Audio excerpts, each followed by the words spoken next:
Ayan. Wala siyang CR sa loob. Wala siyang lababo.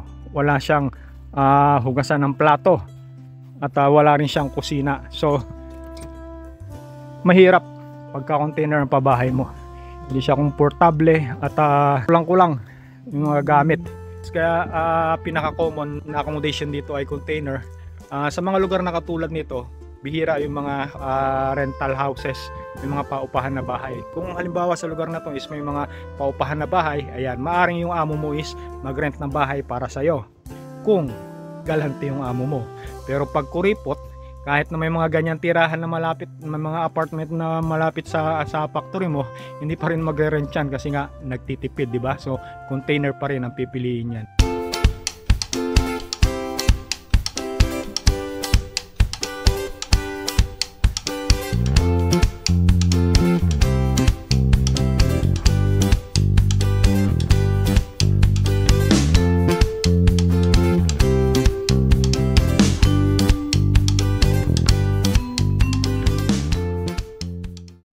Hey, what's up guys? It's me Marlon, Just for Fun TV. Welcome sa ating YouTube channel. Last time mga lods, shinare ko sa inyo yung mga iba't ibang klase ng mga accommodation para sa mga EPS dito sa South Korea.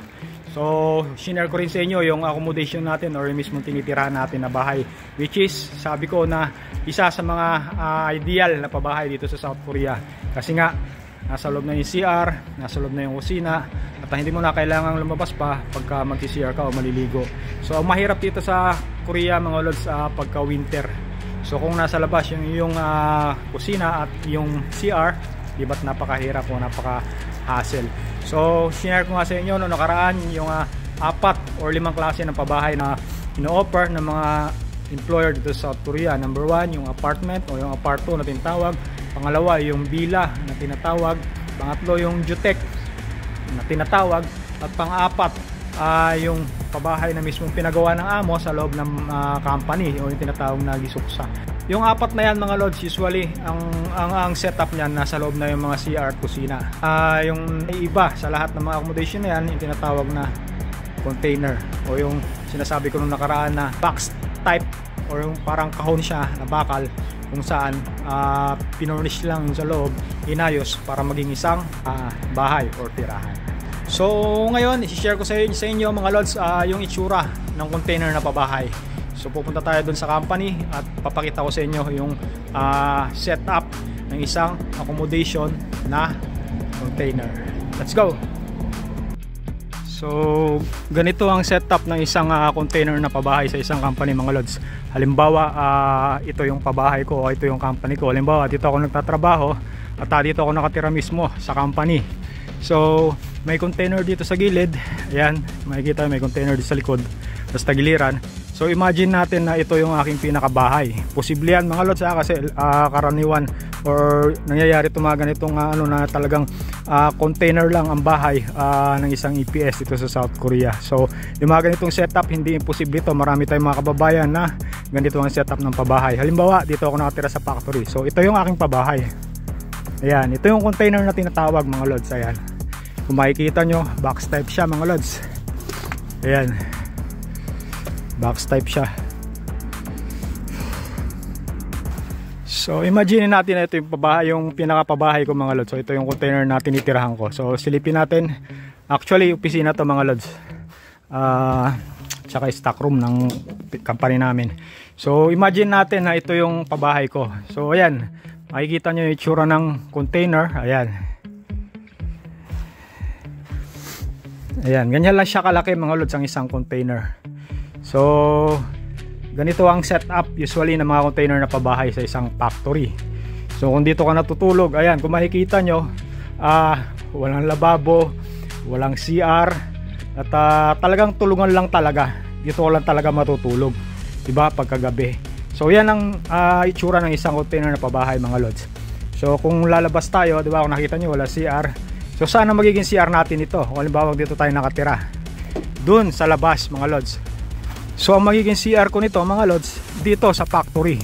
Ayan, ayan yung bahay natin mga lods ayan yung container. Tapos lalabas tayo, ayan, maglalakad tayo rito. Papasok tayo dito sa factory or mismo dito sa company.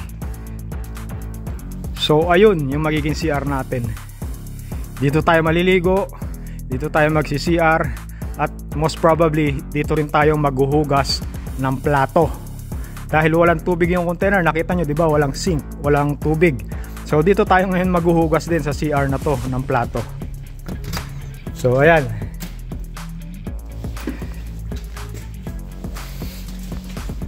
Ayan, merong sink dyan, merong boiler. Ayan, pagka winter ginagamit yan para yung tubig is mainit. So ito ang magiging CR natin kung halimbawa doon tayo nakatira sa container na yun. Dito tayo maghugas ng plato. Ayan, so silipin natin yung kabilang CR. Yung kabila pambaba ito eh. Ayan. So ayan, kung makikita nyo, merong painitan ng tubig. So ibig sabihin, merong mga nauna sa amin dito na empleyado na yung kanilang paliguan is ibig sabihin merong tumira dito sa company na dito naliligo sa factory. So ayan yung kanyang painitan ng tubig. May boiler din dito. Ayan, boiler na tinatawag, heater, tubig na mainit yan para pag winter yan ang gagamitin mong paligo. So ayan yung kanyang lababo. So ito yung toilet na kagad. Ayan oh. Pati CR dito may heater mga lods. Ayan, kung nakikita nyo, mga CR may heater pagka winter kasi nga napakalamig. So ganyan ang magiging setup mga lods pagka nasa loob ng pagka container ang bahay nyo, ang tirahan nyo. So ganyan ang setup mga lods. Ganyan ang magiging setup pagka container ang tirahan ninyo. Ganito na ganito. Kasi kagaya nga nung kung nakita nyo yung container, di ba, yung pinakita ko sa inyo kanina, ito. Ayan. Wala siyang CR sa loob. Wala siyang lababo. Wala siyang hugasan ng plato. At wala rin siyang kusina. So mahirap pagka container ng pabahay mo. Hindi siya komportable at kulang-kulang yung mga gamit. Diba? Kung mapapansin nyo, saan ka magluluto, saan ka maghuhugas ng plato, walang kusina, wala CR, layo. So dito sa likod natin mga lods, ibang company na to. Yan, ibang company na to. So nakita ko kanina merong lumabas doon. Actually first time kong ma-meet yung mga nagtatrabaho rito. Tinanong ko kanina kung Pilipino, kasi sinabi ng amo ko nung nakaraang mga araw na meron daw Pilipino dito sa likod namin. So ayun yung tirahan nila, container. May lumabas yung kanina na tao, hindi ko alam kung Pilipino o ano. Tinanong ko kung Pilipino, sumagot ng Tagalog, so Pilipino. Tapos lumabas siya dyan, bagong ligo siya, may dala siyang mga plato. Ibig sabihin, ang CR niya nandun sa loob, doon sila naghugas ng plato at doon sila naligo. So ito yung pabahay nila mga lods, share ko sa inyo, pakita ko sa inyo. So ayun yung mga sapatos nila mga lods, ayun. So ayun yung bahay niya.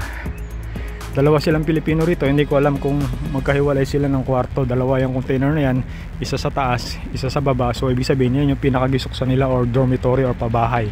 So ganyan na ganyan ang itsura ng isang typical na container na pabahay mga lods dito sa South Korea. So dito sa tagiliran mga lods may mga container din. Palagay ko ito yung opisina ng kanilang company. Ayan, hindi ko alam kung tirahan din yan. Pero ayan, may mga tsinelas, hindi ko alam kung may natutulog yan mga lods. So ayan, ganyan na itsura ng container. So bakit common? So bakit common ang container na pabahay mga lods dito sa South Korea? So as you can see mga lods, ang container, ang itsura ng isang container is box type siya yan. Kung nakikita nyo, box type, di ba? Madali siyang i-set up, kumbaga i-forklift mo lang. Ayun, makikita nyo yung butas sa ilalim, ayun. Tsaka yan, may butas sa ilalim, i-forklift nyo lang. Pwede mo siyang buhatin at dalahin kung saan mo gusto. Kung saan gusto ilagay ng amo mo na lugar. Halimbawa, dyan sa gilid, gusto nyo ilipat dyan, pwede niyang buhatin. Pwede niyang dalahin doon, pwede niyang dalahin dyan, pwede niyang dalahin dyan. So, kaya mostly ng mga pabahay sa mga ganitong lugar, ayan, na bundok or medyo baryo, ayan, container ang ginagamit. Ayan o. Pasilip ko sa inyo yung isang container na naman. Ayan. Container na naman, di ba? So sikat ang mga container pagka ganito ang itsura ng lugar na napuntahan nyo, na pagtrabahuhan nyo. Usually ang mga pabahay is container. One more thing mga lods, ang container kasi is hindi siya ganun kagastos. Kumbaga kung halimbawa nagmamadali yung amo nyo na magpagawa ng dormitory, di ba, pagka yung talagang pinapagawa na tirahan, yung isang typical na pagpapagawa ng bahay, di ba, tatayo mo yung poste, kakabit mo yung dingding, pipinturahan mo, lalagyan mo ng bubong. So umano siya, kumukonsume siya ng maraming oras, 'di ba? Pagka magtatayo ka ng isang typical na dormitory o tirahan or yung gisuksa. Unlike kapag ka container ang binili na gisuksa or tirahan ng amo mo, bibilihin niya lang yan mga idol dun sa bilihan ng container. I-deliver lang dito at i-set up kung saan gusto ilagay ng amo mo. Iduduktong lang yung mga wiring yan para sa connection ng kuryente. Ayan, katulad yan. Ayan yung wiring. Ayan. So i-connect lang yan dun sa company mo. Pwede nang tirahan, di ba? Ididikit lang yung connection ng container. So napakadali, di ba? Yung din araw na yon, kung binili nung araw na yon, pwede mo nang tirahan. Unlike pag napagawa ng bahay or gisuksa dun sa company mo, matagal. At ganun din mga lods, kaya pinaka-common na tirahan ng mga kababayan natin dito or mga na accommodation dito ay container. Sa mga lugar na katulad nito, bihira yung mga rental houses, may mga paupahan na bahay. Kung halimbawa sa lugar na to is may mga paupahan na bahay, ayan, maaring yung amo mo is mag-rent ng bahay para sa'yo kung galante yung amo mo. Pero pag kuripot, kahit na may mga ganyan tirahan na malapit, may mga apartment na malapit sa factory mo, hindi pa rin magre-rent yan kasi nga nagtitipid, di ba? So container pa rin ang pipiliin yan. So maraming mga kababayan natin dito na container ang pabahay. Kaya yung sa isang nag-comment sa atin na dun sa vlog natin na pinakita ko yung tirahan natin, sabi niya okay na sa akin yan, ganyan pabahay, sabi niya. Sabi ko sa kanya, Lods, maswerte ka na kung ganyan ang pabahay mo. Bakit? Malaking porsyento ng mga kababayan natin dito nagtatrabaho dito sa South Korea, ang pabahay ay container. Oh no! Nito. So pag naka-tiyempo ka ng amo na ang pabahay or accommodation is katulad nun sa atin or katulad nung pinakita ko sa inyo, villa, aparto, ganyan, o yung mga geotech na sinasabi, maswerte na kayo. Kasi nga malaking porsyento sa mga kababayan natin sa container nakatira dito sa South Korea. So ayan, yung company natin may container na isa. So pwedeng dating gisuksa yan or dating accommodation ng dating nakatira dito ay mga naunang empleyado. So dito sa kabila, sisilipin din natin kung ano yung klase ng pabahay nila. Ayun, container na naman mga lods. Dalawang container na pinagpatong. Ayun oh. Dalawang container na pinagpatong. Doon sa harapan yan may container pa na isa. So ibig sabihin common dito yung container na pabahay or accommodation mga lods sa lugar na to. Ayan. Kung makikita nyo, bundok siya mga lods, bukid, walang mga aparto dito, apartment na paupahan. So talagang ang choices dito o ang pinaka ano ng amo is bumili ng container, di ba? So ayan, bundok siya mga lods, walang mga apartment, kaya usually container ang mga pabahay. Pati itong company na to, nung nakaraan nag-ooperate yan, ang accommodation nila nandito. Ayan, dalawang container yung naka-ano dyan, nakalagay. So imagine mo, yung container mo nandito, yung tirahan mo nandyan, tapos yung CR mo nandun sa factory. Napakalayo, di ba? Maglalakad ka pa ng pagganon. Paano pag winter, di ba? At sobrang lamig. Halimbawa, naiihi ka, gusto mo mag-CR, natatay ka, maghuhugas ka ng plato, tatakbo ka pa ron. Tapos ang bahay mo nandito, di ba? So, problema, kumbaga hindi maganda. Pero hindi ibig sabihin mga lods na palibhasa container ang bahay mo is kumbaga malas ka na o pinakamalas ka na. Ang ano lang yan, ang pangit lang sa container mga lods na pabahay is yun nga, yung CR, yung kitchen, yung hugasan ng plato, wala. Kasi bahay lang talaga, tulugan lang yung ano. Yun lang ang pinakapangit. Pero nakita nyo naman kanina kung ano yung itsura ng loob ng container, maganda din naman. Ang problema lang, kaya ka nagiging hindi komportable kasi nga yung mga CR nasa labas. So yun lang ang problema, kaya nagiging hindi komportable sa container na pabahay. Pero yung loob niya maganda. At usually naman pagka container dito, solo ka lang o ikaw lang mag-isa sa kwarto. So meron din mga instances na dalawa sa isang kwarto, sa isang container. Pero bihira na yung ganun, napakalit lang ng container tapos dalawa pa kayo, diba? Taka walang privacy, dalawa pa kayong nakatira. So alam naman natin number one yung privacy, diba? Sa isang kwarto, sa isang pabahay. So usually pagka container, mag-isa ka lang at solo sa bahay. So yun lang ang advantage, mag-isa ka lang, diba? di ba? Yun naman importante, di ba? Mahirap ang may kasama sa kwarto, mga lods. Sinasabi ko sa inyo, mahirap ang may kasama sa kwarto. Kahit nasabihin mo pa na kasundo mo yan, nakaparehas kayo ng ugali niyan, meron at merong bagay na pagtatalunan kayo kasi magkaiba kayo. Meron siguradong pinagkaiba ang inyong ugali o yung mga hilig. So mahirap kung may kasama sa kwarto, mga lods. Maniwala kayo sa akin. So ayan, container, mga lods. O, di ba? Yung iba ginagawa nila mga bodega yan. So dito sa kabila may container din dito. So yun, sa gilid container din yan, pero yun ay bodega. So papakita ko sa inyo yung container na isa rito. Dati may nakatira ditong Thailander, mga lods. So kwarto to talaga dati, tirahan talaga to dati.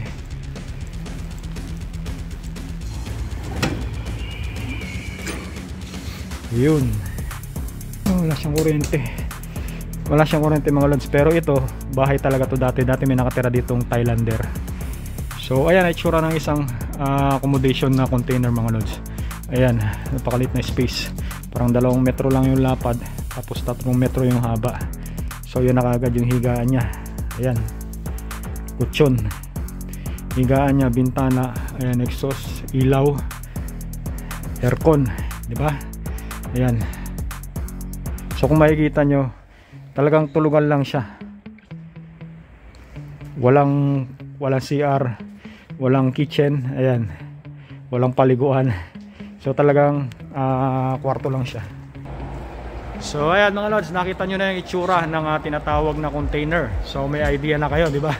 So sabi nga sa inyo, di ba, nung nakaraan share ko sa inyo yung mga klase, yung mga klase ng accommodation dito para sa ating mga EPS. Merong apartment, merong villa, merong yung jutek or yung pabahay na katulad din yan ng mga aparto o ng villa. Maganda rin na setup at lahat yan nasa loob na lahat ng CR at kusina. So bukod tanging yung container lang ang klase ng pabahay dito sa South Korea na nasa labas yung mga CR at kusina. So kung papipiliin kayo sa apat, mga lods, ano ang gusto nyong pabahay? Villa, aparto, jutek, or yung pabahay na pinagawa ng amo sa company? Usually yung mga pinapagawang pabahay sa company, katabi na rin yan yung CR o nasa loob ng CR. So bukod tanging yung container lang na talagang nakahiwalay ang CR. So wala pa ako nakita ng container na nasa loob yung CR at yung kusina. Maaaring 2 container na pinagtabi, tapos yung kalahati ginawang kusina or yung kalahati ginawang CR. Pero yung CR talaga hindi pa ako nakita ng container na may CR sa loob. So ang flooring ng container is kahoy lang yan. So hindi pwedeng mabasa yan, diba? So ibig sabihin talagang walang container na nasa loob yung CR. Automatically nasa labas yung CR. So ayan, mamili na kayo. Anong gusto yung babahay? Container? So mahirap ang container, mga lods. Pero kung malapit lang ang CR, nasa tabi lang, walang problema. Pero kung lalayo ka pa ng malayo-malayo, napakahirap, lalo na kapag winter. So yan lang, mga lods, gusto kong share sa inyo ngayong araw. Ka-out ko lang galing sa trabaho, kaya nakaisip ako ng content. Gusto kong i-share sa inyo yung container na pabahay. Ayan, container. So that's all for now, mga lods. Kung nagustuhan mo itong video na to, hinihiling ko, mga lods, na hit yung thumbs up button dyan sa baba para may recommend tayo ni YouTube sa mga iba't ibang audience.